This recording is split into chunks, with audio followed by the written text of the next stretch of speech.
Tak pogled se obiskovalcu odpre po kakšnem kilometru, ko z glavne ceste Kozina Reka v Markovščini zavije proti Slivju. Ponos domačinov je vsekakor zvonik župnijske cerkve svetega Martina, zavetnika vasi. Poleg tega pa je vas znana tudi po brkinskih jabolkih, so del poznane brkinske sadne ceste in seveda po slivah. Tle smo na višini 580 nadmorske višine, tukaj je zasadje zelo v redu, so dobri okusi. Bolj polno jabolka, bolj polne slive, drugačen okus, ker so zelo velike razlike v temperaturi. Tudi letošnje deževno poletje je jabolkom naklonjeno, razmere na trgu pa iz leta v leto manj. Vse več kmetov zato opušča to dejavnost. Nekoč so okoliške hribe in travnike polnili sadovnjaki, zdaj je teh le še za vzorec. Sadjarstvo je še zmeraj, imajo par od njih te sadovnjake, plantažne nasade, včasih so bili večina travniški sadovnjaki in tudi še nekaj je ostalo zdaj, samo se je opustilo, čim so ljudje odhajali v službe. Nekoč veliko več, danes pa 114 vaščanov za svoj kraj lepo skrbi. Ker Slivje leži polna kraških, apnenčastih tleh, polna flišu, je vas bogata z vodo.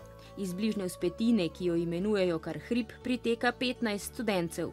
Vse so zajeli v zbiralnik, iz katerega so do hiš speljani vodovodni priključki.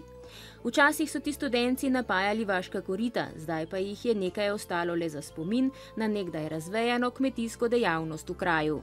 V naši vasi je izumira, je samo še 5 glav živine, včasih je bilo tukaj 300 glav živine. Tu se je obnovilo lansko leto, so bila še prej stara korita, smo rekli mi, to je služilo za napajanje živine.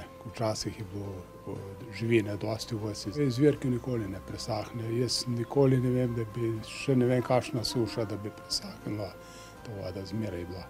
Ob mogočni kar 300 let stari lipi, ki je tudi spomeniško zaščitena, stoji cerkev svetega Martina iz konca 17. stoletja.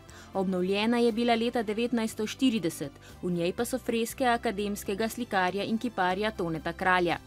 Umetnika je pri njegovem delu zaznamoval čas druge svetovne vojne, zato je negativne like iz biblijskih zgodb na freskah upodobil kot fašistične.